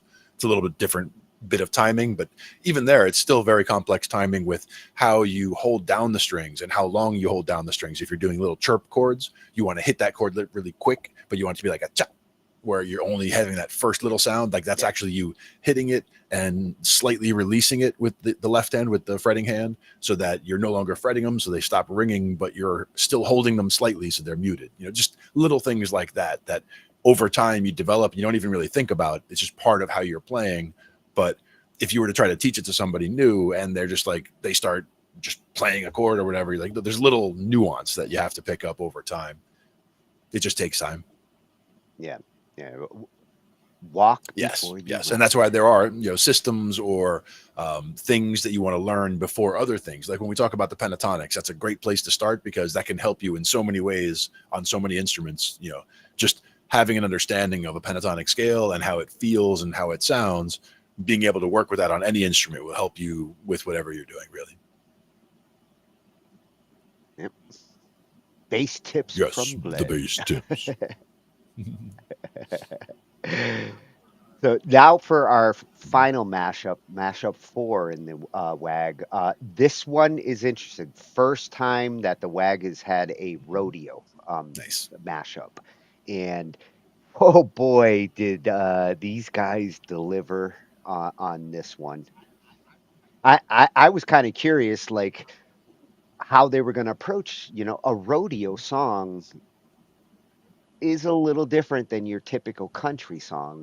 You got to be talking about bulls, or in the case of Jeremy's approach, he went with the clowns. Send in the clowns.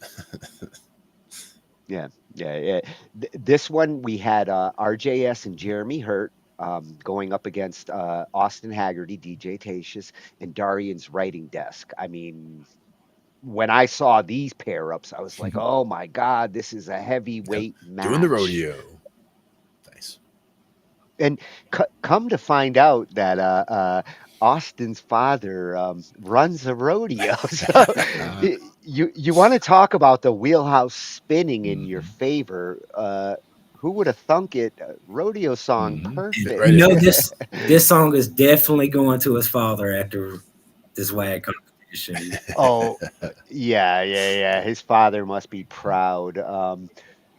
And actually, Jeremy and RJS's song is another one that, like, in his rodeo, send in the clowns.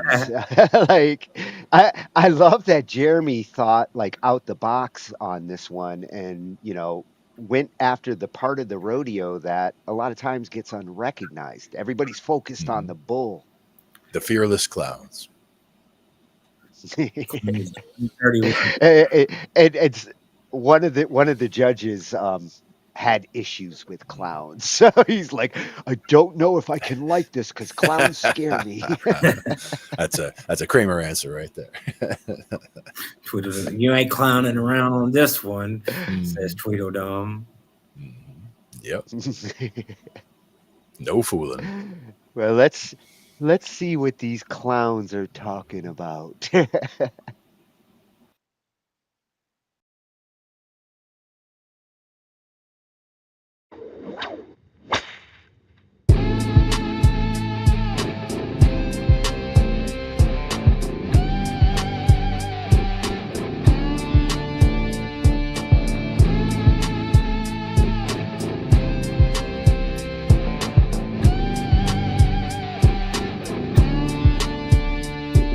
the spotlight, shadow, we take every hit. Dancing with disaster and I paint it on red. They mask with the bone, we get the horns. They fuck around and we find out we're the rodeo reject. The circus gone wrong.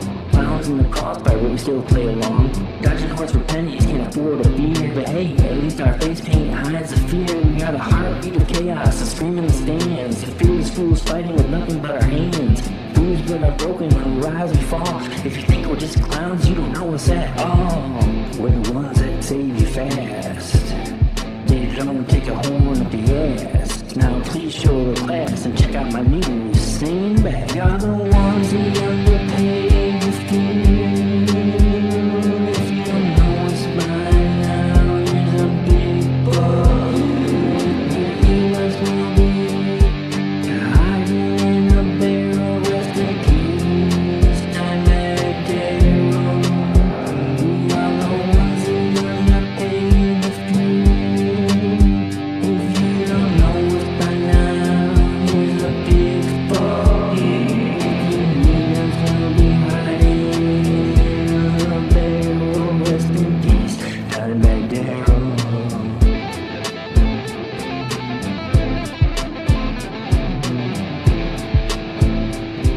This job is unbearable, the makeup is unwearable, the pay is fucking terrible, why is my costume shareable? We are the roadies of the rodeo, we do all the work and get none of the fame, yo. They all laugh at us, kids and adults too, feeling like a sideshow in the zoo. Where the dust settles and the crowd fades and the lights go out and we finally get paid. Come join us for a beer and some stories, cause there's nothing better than a clown and his glory. We are the ones who underpaid the few. If you don't know what's mine now, here's a big bug. If you need us, we'll be hiding in a barrel. Rest in peace, Dimebag Darrell. We are the ones who underpaid the few. If you don't know us by now, here's a big bug. If you need us, we'll be hiding in a barrel. Rest in peace, Dimebag Darrell.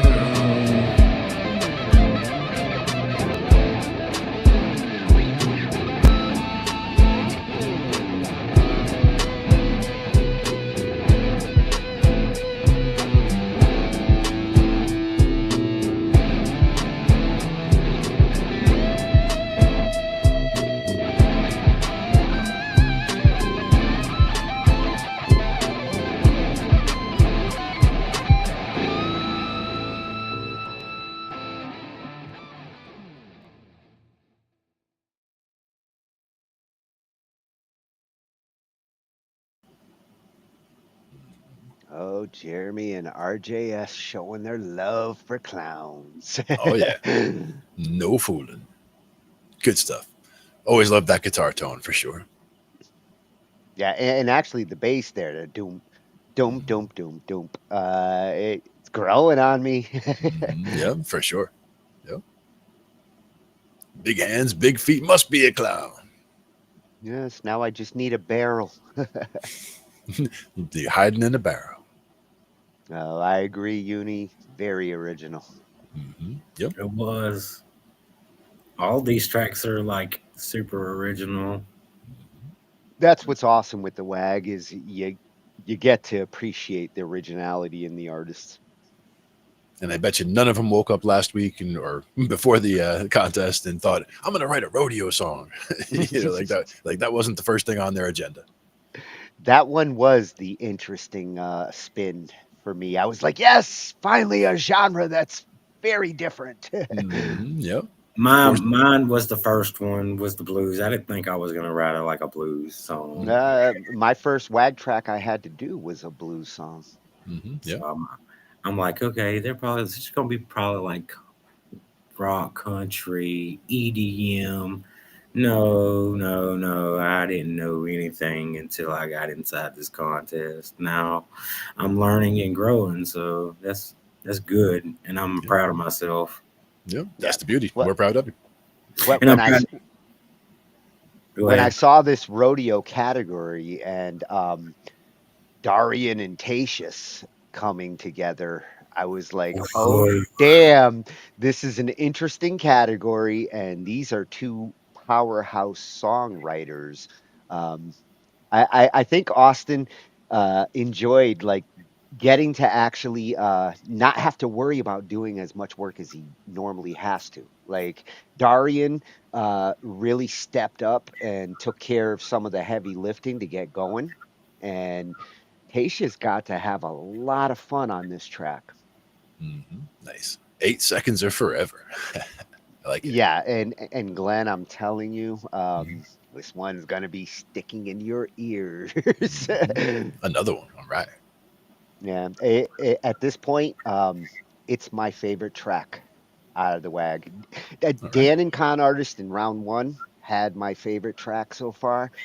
This one is like roaring like a bull. Nice. Roaring in into the rodeo.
for sure, very catchy. That's one that it's going to be sticking with me for sure over the week. 8 Seconds for Forever, and that's a hell of a rodeo song. I got a feeling that rodeo song right there is going to end up on a Billboard charts one day. I just know it. He just got that touch, that flavor, that hook, right? It's got that. It hit all the marks. Sure. Wait, you remember 8 Seconds, the movie? I don't recall. No. It's about riding a bull. Mm-hmm. This is the reason they're going to make it 8 Seconds Part 2. Mm-hmm. Nice. Get another one going. Yes, sir. Yes, sir. I love it. And the fact that I got to work with this man in the first round, and the second round, I know they're going on to the third round, and I'm waiting to see what's at the end for me. Mm-hmm. Yep. And that's the thing is with all the matchups, I mean, I love the fact that it's just new songs that never existed, new ideas for songs, because people wouldn't have even thought of doing songs in a certain style necessarily if it were not for the contest. So I love all of that. And all these songs, it's really the sound for me. Mm-hmm. You know, the industry out there, they look for new sound. That's what they want. They want that new sound, that new it. And what we have been doing in this WAG competition is damn near close. Damn near close. If not already it. It's that it factor. It's what they're looking for. So we're coming. We're coming. Oh, yeah. Absolutely. We're gonna take that lab over with this WAG competition. Mm-hmm. Love it. Damn, that bull knocked me off. Yes, sir. They were like, you were over your play count. You had to get knocked out of here so we could hear it. He rode for how many minutes? 3 minutes and 54 seconds, and he was gone. Mm-hmm. Yep. Oh, that disconnection felt like forever. More than 8 seconds. that internet connection is Talkin Shhh I.T or S-H-I-T. Thanks, but the Elon.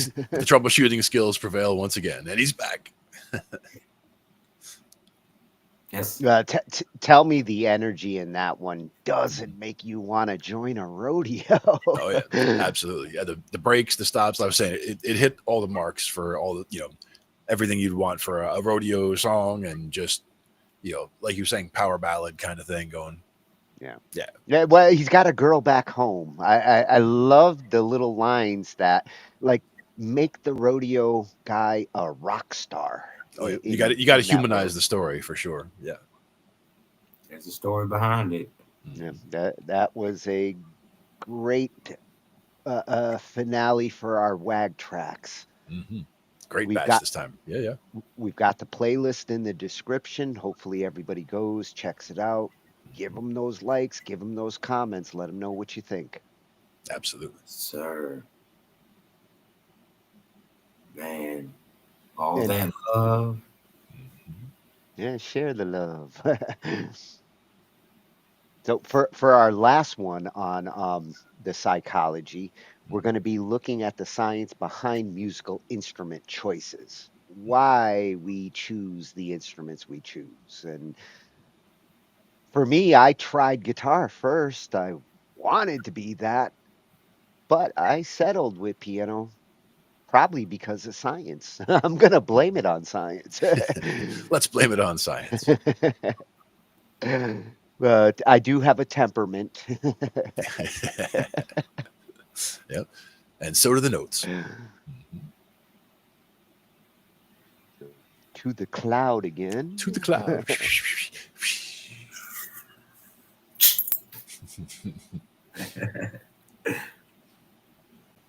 And then we pray.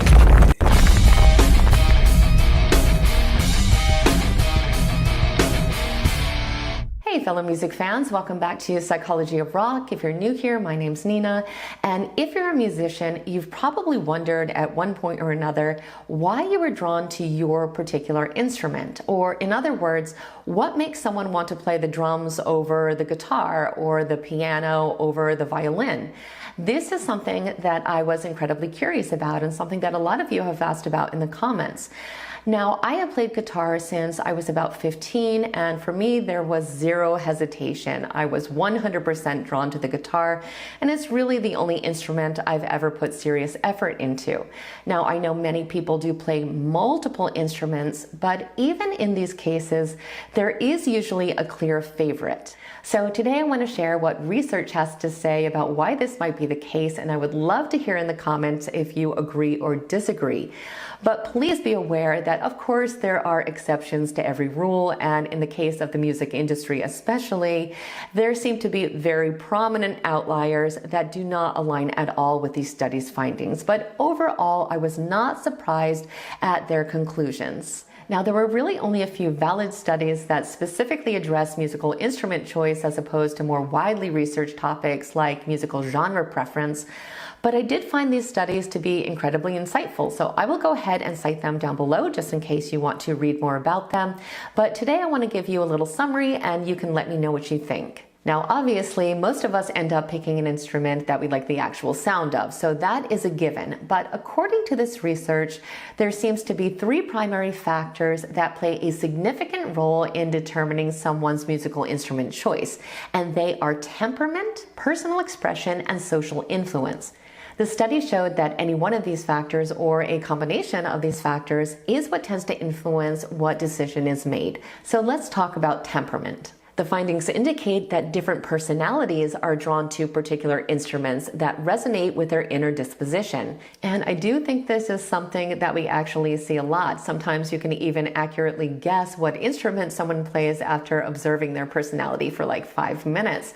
Because the instrument that we choose is almost like an extension of our personality, or in some cases, our desired image.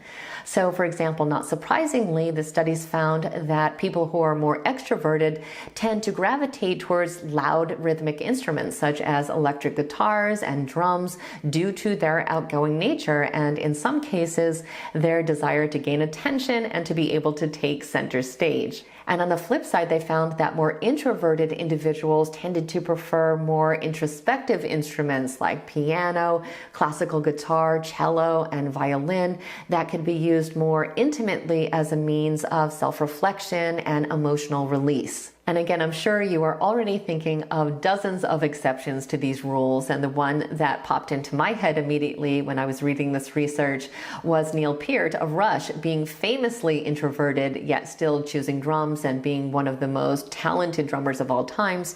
But this was the general trend that they found in the research as far as temperament. Now, the second factor that had a notable influence was personal expression. So in other words, they found that people tend to gravitate towards instruments that allow them to express their emotions most effectively. According to these studies, participants who scored high in measures of emotional expressiveness tended to have an affinity for instruments that are known for evoking strong emotions, which they claim are instruments such as the saxophone and the flute. And we can think of a lot of others, but for some reason, those were not mentioned. They also found that those who valued precision and technicality over emotionality were more inclined to select instruments that were complex, like guitars or trumpets that demand meticulous control over pitch and tone production. And without even reading this research, we can see how someone might choose to play the drums as a way to help them express powerful emotions like frustration, anger, or excitement, as physically hitting a drum head can be a very cathartic way to release pent-up emotions. So the method we choose for personal expression is definitely going to play a role, but of course, all instruments can be used as a tool for self-expression. So I think a lot of this really comes down to personal opinion. Now, the third factor that was mentioned in the research is social influence. The studies revealed that external factors like family, friends, and cultural background also play a significant role in the selection process. So, for example, musical traditions within families can be one factor that ties people to specific instruments. So, for instance, if you come from a family of piano players, you are much more likely to play the piano. Another huge factor is peer influence. They found that people are drawn to instruments that align with their social circles and their musical tastes. bass, and this is something that I can definitely see. When I was 15, I was in the punk scene, so of course I chose to play the guitar over the violin because that's what I was exposed to, and that was one of the most prominent instruments in all of the bands that I liked. The studies also found that this factor was especially relevant if the instrument was chosen during adolescence, where social acceptance has a much bigger influence. I also want to quickly mention that there were other factors that were shown to play a role, such as gender stereotypes, unfortunately, parental influence, cultural influences, role models, and musical and media exposure. And I think all of these factors make a lot of sense because these are also the factors that tend to influence musical genre preference, which I have a whole video about that I will link down below. But that is it. That is the research that we have. Take it for what it's worth. I would love to hear if you agree or disagree. I would also love to hear what instrument you play and what made you choose it. So let me know in the comments. As always, I want to thank you guys so much for watching. Don't forget to like and subscribe if you haven't. And I will see you next week.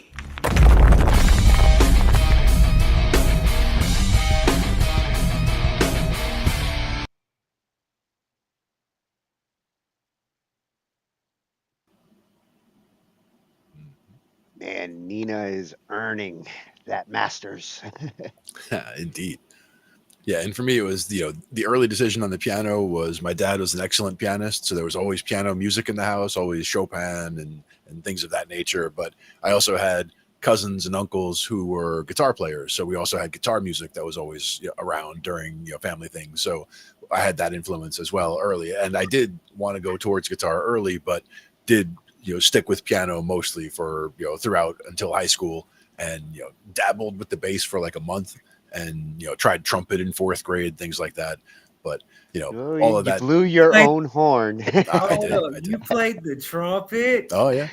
I played the trumpet too. Yeah, I'm surprised how very many. briefly. I'm surprised how many people have played the trumpet, because I know at least 7 or 8 of them. The fact is that I only played it for a short time. I lived in Pottsboro, Texas, so I actually picked up the instrument. I was learning how to read sheet music then. I still know a little bit, but far as the trumpet, it's been so long ago, I forgot. But coming back to what you were saying, I'm kind of like you in a way. Music runs in the blood, and my whole entire family on my daddy's side was basically musicians, and it started with my grandmother. She was a gospel singer. She wrote gospel music. And Annie Grace Poole Wren, you can go look her up on Google, and her music will pop up. And there's no doubt that influences like that when you're young do help to shape, like some musicians go to an instrument because they saw an adult do it. Yep. But I do like these this criteria that she mentioned here. Like, when you get older, and it's not just from your influence from your parents or something. The instrument you pick, your temperament, your social influences, those really do matter. Yeah. And as you mentioned, you hear my voice and you knew I was a bass player right away. It is kind of my range. Like I do have, I do kind of sit in that zone. If I'm singing, I'm like, I'm down here singing low. And most songs don't call for that, but I don't usually sing high. And if I am in that low range, I'm kind of in my own space, right? Because nobody else is down there. So that's his voice matches his instrument. Yeah, it does. And it's a 5-string bass, so it goes down extra low. Oh man, Ooh. yeah, so fancy. Low B.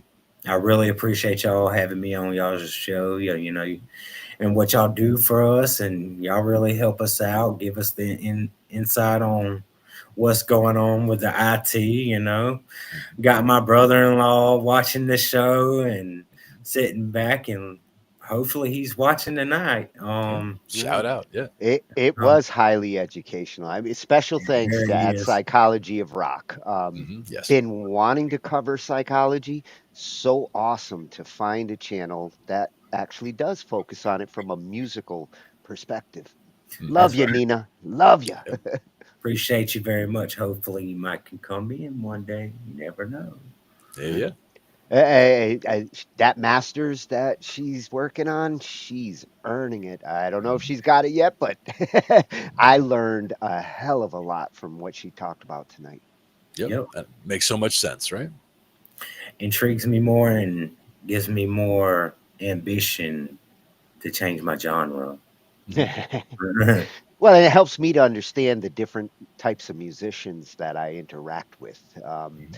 Understanding some of these things, then you realize when you're dealing with a drummer or a guitarist, you kind of get prepped for what you're going to deal with most times. Yep. It won't be the drums for me. I've tried to play the drums. I'm gonna tell you, I'm just not coordinated enough for that. I can't even. I know it takes time to learn them, but I sit over there. I could sit over there for a little bit. I'm not coordinated with the drums. You put a keyboard in front of me, and I can make you a hot track. I can make you anything you want to on the keyboard. Don't put me in front of some drums. Give me I don't know if I can do the sticks and the feet, but you do have drummers nowadays that they do it this Finger way, drums, yeah. and they are a new type of drummer. Yep. And you can do a lot of that from a keyboard too. Yep. The new stuff that's actually coming out for the dolls, and it's awesome. Like they got a new sampler out there. I think Mayvai was talking about the new sampler, and it's very expensive, but it's in my category of genre of music to use. You want to have a sampler in hip hop music, and in some rock music you might want to have a sampler. But appreciate y'all having me here, man. It was very highly educational. I learned a thing or two. So, well, and we might have a sampler night coming. That's another one that synthesizers and samplers and the differences between them. That's right. That's awesome. Yeah, we got some examples we can always look at. We had somebody over here had the RC 505 and the RC 303. Like we had somebody who had all the different models of the samplers, and we were able to check them all out kind of side by side. The 505 is the one that interests me. That's an interesting. Yeah. It's as powerful a sampler as it is a looper, and it does have some kick-ass drums built into it. Yes, it does. Exactly. Yes, it does. Been watching YouTube videos on it. So we're going to be winding down this round 2 this week. I think we're going to be doing a little more review tomorrow, and then Saturday night we'll be finding out what's up with round 3. Round 3. Oh man, I can't wait. Yeah, it's coming. But if round 3's tracks are as good as round 1 and 2, we're in for a treat. Absolutely. It's great stuff all around. Appreciate everybody putting in the tracks. Appreciate everybody supporting everybody who put in the tracks. A lot of work went into these tracks. I know it's a compressed time frame, so it's you had to get things cranked out fast, but we appreciate everybody jumping on board and listening and liking and giving all the support they can to the artists for getting in on these. So it makes the work even more impressive knowing how tight of a squeeze they had. Exactly. Yep. And just like Rusty said, don't be scared. It's just the WAG, baby. We're internationally known. So we'll see you tomorrow night on Angified, and we'll be back next Thursday to talk some more. I.T. That's how you do it. I.T. See you, everybody. Just the facts. Night. We cover digital audio workstations and music tools. We explore theory, gear at 82. How to arrange, compose, and the art of arranging. Taking a look at AI and how the times have changed. On a PC or a Mac and even with a mobile device, we'll be talking about it all every Thursday night. From software to plugins and synths that entice. Dive deep into tech and let creativity take flight. Talkin IT. We're talking IT. Come and join in and have some fun. It's highly educational. educational with a lot to learn. From bedroom producers to seasoned pros, we're breaking it down so knowledge grows. Whether you're a DJ or a beat making wizard, we got the tips and tricks to make your sound sizzle. Mixing and mastering, that's our jam, with the tutorials and tips on how much rap. Get the best quality from your setup and gear. Tune in every week and lend us your ear. We're talking IT. Come and join in and have some fun. It's highly educational with a lot to learn. We're talking